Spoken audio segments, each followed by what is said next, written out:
సకలముచినడమ్మా ఓ సంసారి నీవు గణవమ్మా సకలమిచ్చినడమ్మా ఓ సంసారి ఇక నీవు గణవమ్మా. ఎంత మంచిగా చెప్తున్నట్టు మనకి ఎట్లా అర్థమవుతుంది?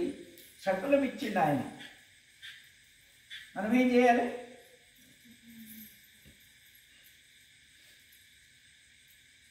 మనం ఏం చేయాలి?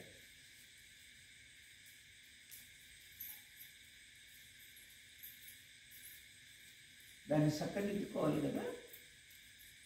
మళ్ళా అర్థమవుతుంది. సకలమిచ్చినడమ్మా ఓ సంసారి నీవు గణవమ్మా. ఏమన్నట్టు ఎట్లంటే ఆయన సర్వం ఇచ్చిండు, దాన్ని మనం తెలుసుకొని దాన్ని చక్కదిద్దుకోవాలి.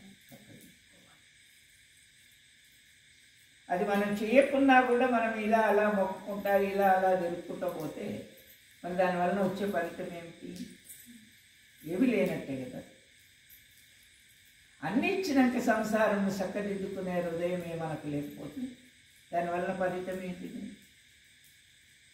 ఏమీ ఫలితం, ఏమీ ఫలితం లేని జీవనాన్ని గడుపుతూ మనం ఈ పొద్దు గడుపుతున్నామే తప్ప సత్యంగా దాన్ని బట్టి మనం మెదులుకోవడం లేదు అనేటటువంటి సద్బుద్ధి మనం నేర్చుకోవాలి. ఆ సత్ప్రవర్తనతో మనం జీవించాలి. ఆ సద్భావాన్ని గమనించగలిగేటటువంటి సత్తు మనకుండాలి. మరి అటువంటి లేకున్నా సరే ఒకేనన్నా బడబడా బడబడా బడబడా మాట్లాడడానికి ప్రయత్నం చేస్తాను.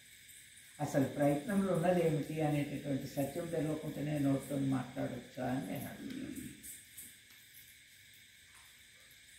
మాట్లాడచ్చా? నోరిచ్చింది దానికైనా బడబడ ఉడుతుంది. చెట్టు మీద కాకి ఉరుతుంది అంటే కాకి ఉరుతుంది, మనం కూడా కాకుల్లాగానే ఉరుతున్నాము, రేపు కాకి జన్మ అయి పుడతారు అని పురాణాలు చెప్తారు కొందరు. కాకి ఒట్టి కొడుతుంది, నువ్వు కూడా ఒట్టు దొరకలేవు, కానీ నిజమేమిటి అనేటటువంటి సత్యాన్ని తెలుసుకొని వాళ్ళే ప్రయత్నం చేస్తే బాగుంటుంది అని అన్నాడు. మాట్లాడే మాట నోరిచ్చింది దానికోసం, నోరు ఇష్టం వచ్చినట్టు భాష మాట్లాడడానికి కాదు. మళ్ళా సకలమిచ్చినడమ్మా ఓ సంసారి నీవు గణవమ్మా. ఏమంటున్నాడు ఇప్పుడు ఇక్కడ అర్థం? సకలమిచ్చినడమ్మా ఓ సంసారి ఇక నీవు గణవం. ఆయన ఏమన్నా తక్కువ ఇచ్చిండా మనకు? జన్మనిచ్చిండు, జన్మలో జన్మ కల్పించేటటువంటి జన్మను కల్పన కల్పించినటువంటి స్వరూపాన్ని ప్రసాదించిండు, దానితో వ్యవహారం చేసుకోగలిగేటటువంటి విధిని ప్రసాదించిండు, ఆ విధాతలోనున్నటువంటి సత్యాన్ని ఎరిగి నడుచుకునేటటువంటి సద్బుద్ధిని ఇచ్చిండు. భగవంతుడు మనకేమన్నా తక్కువ ఇచ్చిండా? ఏమి తక్కువే లేదు. కానీ మన బుద్ధిహీనం వల్లనే మనం దరిద్రులమైనాము అని నేనంటూ ఒప్పుకుంటున్నాను. మన పొరపాటే మనం తక్కువ అంచనా వేసుకున్నామే తప్ప పరమాత్మ ఇచ్చేటప్పుడు మాత్రం ఏమి తక్కువ ఇయ్యలేదు, సర్వం ఇచ్చింది. మన బుద్ధిహీనమైనటువంటి ప్రవర్తన ఏదైతే ఉంటుందో ఆ ప్రవర్తన వల్ల మనం దిగజారిపోతున్నామే, తక్కువైతున్నామే, వంచన అవుతున్నామో, ఎదుట వారి ముందట చిన్నవారిగా మారిపోతున్నాం మనము. మన బతుక అదో బతుకైపోయింది అనేటటువంటిది ఒక్కనాడన్నా ప్రశ్న వేసుకుంటున్నామా మనకు మనం? ఆ ప్రశ్న వేసుకుంటే మనం తక్కువ ఎందుకు అవుతాము? అంతే. మళ్ళా సకలమిచ్చినడమ్మా ఓ సంసారి నీవు గణవమ్మా. ఏమంటున్నాడు? ఎంత గట్టి మాట అది! ఇక నీవు గణవమ్మ. ఆ పరమేశ్వరుడు సర్వం ఇచ్చిండు, కానీ నువ్వు గణలేక చెడిపోతున్నావు అనుకో.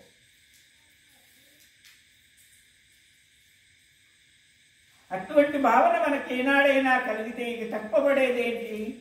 ఏది తక్కువపడదు. ఇల్లు తక్కువపడదు, ఇంటిలో సంసారం కావలసిన వ్యవహారం తక్కువపడదు, మనం చేయబడుతున్నటువంటి యొక్క పవిత్రమైన లక్షణం, పరమ పూజ్యమైనటువంటి లక్షణం ఏర్పడతాయి. అన్నీ మన దగ్గర ఉండక కూడా మనం గుణహీనమైనటువంటి ప్రవర్తనలో దారి తీసుకొని దాని యొక్క ప్రవర్తననే నిత్యం అనేటటువంటి భ్రాంతి లోపల మునిగిపోయి మన సత్యాన్ని మర్చిపోయినాం. మర్చిపోవడం వల్లే చెడిపోయింది. మరి దేవుణ్ణి నింద చేస్తే ఏమన్నా వస్తుందా మనకు? ఏమరా? నన్ను దాసుడు నింద చేస్తున్నాడు అంటే దానివల్ల వచ్చేది ఏంటి? ఏం లేదు. భగవంతుడు ఇంకేమైనా చేస్తాడా? అందుకే మౌనం ఎందుకు వహించినవయ్యా పరమాత్మ అంటే, మరి నీతో మాట్లాడితే వచ్చేది ఏంటి? మాట్లాడేదానికి విలువేమన్నా తెలిసి మాట్లాడినవాను. నేను నీకు సకలం ఇచ్చినానే, దాన్ని గని మెదులుకుందామనేటటువంటి ఆలోచన నీకున్ననాడే కదా ఏమన్నా తెలిసేది నీకు. మరి అది కాకుండా నువ్వు ఇంకేదో చేయడానికి పోతే అది బొక్కలు వేసేస్తుంది, పోయి కొండపోయి. మనం చూస్తుండగానే బొక్కలు పడుకుంటాం. అప్పుడు పరిస్థితి ఏమైపోతుంది? అదో పరిస్థితి అయిపోతుంది. బతుకు అదో పరిస్థితి అయిపోతుంది.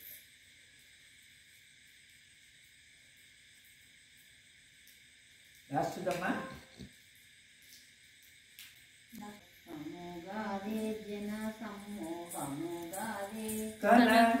కనకున్న దొరుకాదే జన సమ్మోహము కాదే, కనకున్న దొరుకాదే జన సమ్మోహము కాదే. వాళ్ళను వీళ్ళను చూసి ఆగమైపోతాం మనం. కానీ మనలో మనం కనుక్కుంటే జనసమూహంతో సంబంధం లేకుండా జీవనం ఏర్పడుతుంది కదా. భగవంతుడు ఇచ్చినటువంటి ప్రసాదం మన జ్ఞానం కూడా ఇచ్చిండు యోచించడానికి కోసం. మనకు తెలివితేటలు కూడా ఉన్నాయి. ఏది పడితే అది ఉపయోగించుకుంటే అది మనదా కాదా, మనం ఎందుకు ఉపయోగించుకోవాలి ఇది అనేటటువంటి ప్రశ్న మనకు మనం వేసుకోకూడదా? వేసుకోవాలి. ఇది మనది కాదు, మనం వాడరాదు.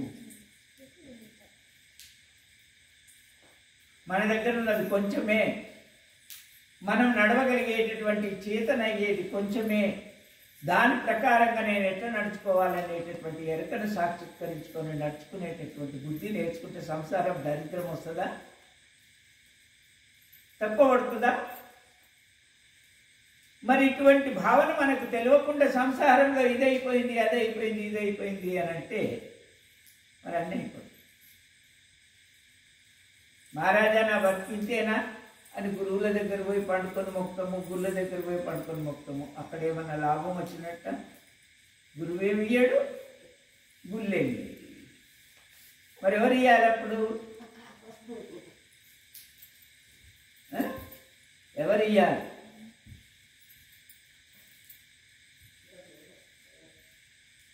పరమ పవిత్రమైనటువంటి ధర్మము నీ భాగంలోనే ఉంది కాబట్టి ఆ పరిపూర్ణత్వాన్ని పొంది పరమ సంతోషంతో జీవించగలిగేటటువంటి జీవన్ముక్తుడవైతే నీ జన్మ పర్యంతం కూడా దుఃఖం రాదు కదా అని నేను అంటాను. ఒకనాడు కాదు, జన్మ పర్యంతం ఎటువంటి కాల ప్రమాణాలు ఏర్పడ్డా దుఃఖం అన్నదానికి తావుండదు. అయ్యో నా బతికిదేనా?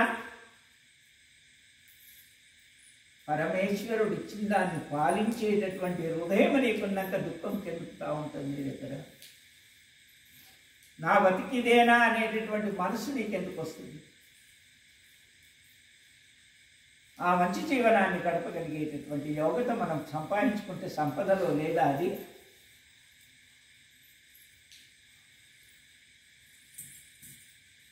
అటు నీటు ఎటు చూసిన,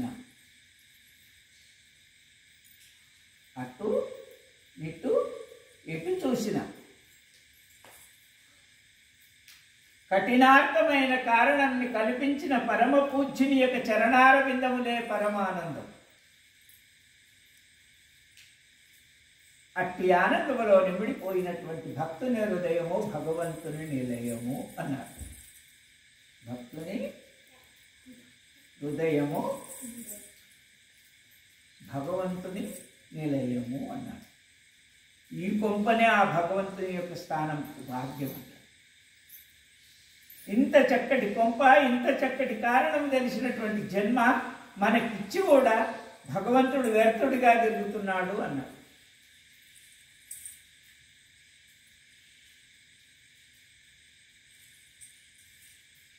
ఏమీ లేదని ఏమీ లేదని ఏమీ లేదని ఎరుక లేకని తిరుగుతున్న మూర్ఖుడికి పరమాత్మ దర్శనం ఎట్లా అన్నాడు. ఏమీ లేదని ఎరుకలేక తిరుగుతున్న మూర్ఖునికి పరమాత్మ దర్శనం ఎట్లా అన్నాడు.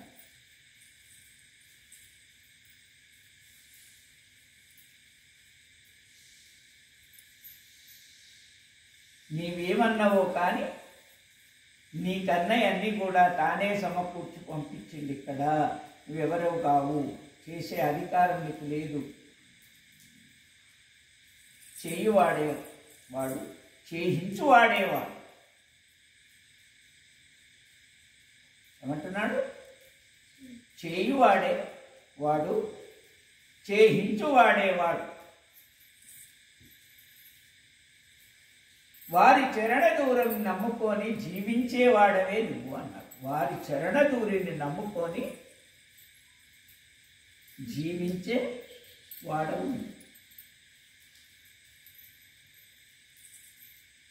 అటువంటి గుర్తును కల్పించుకొని గుప్తమైన రూపంలో నడిపించే సంసారానికి లోటు లేదు అన్నాడు.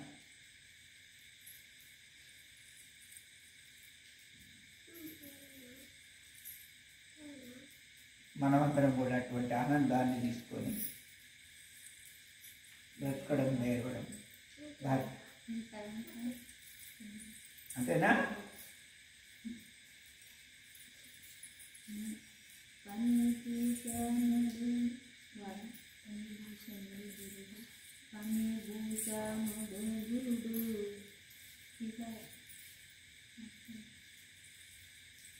ఫణిభూషణుడు గురుడు,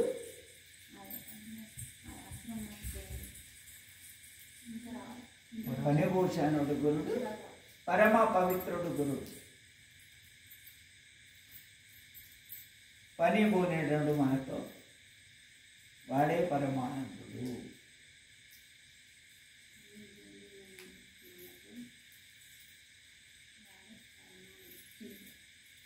ఎందుకంటే పరమాత్మ కల్పించిన కల్పనలన్నీ సూచన చేసి సూచించిండు కాబట్టి గురువే నిత్యము అన్న ధర్మం. గురువే నిత్యము, గురువే సత్యము, గురువే సర్వము, గురువే ఆత్మ, గురువే పరమాత్మ.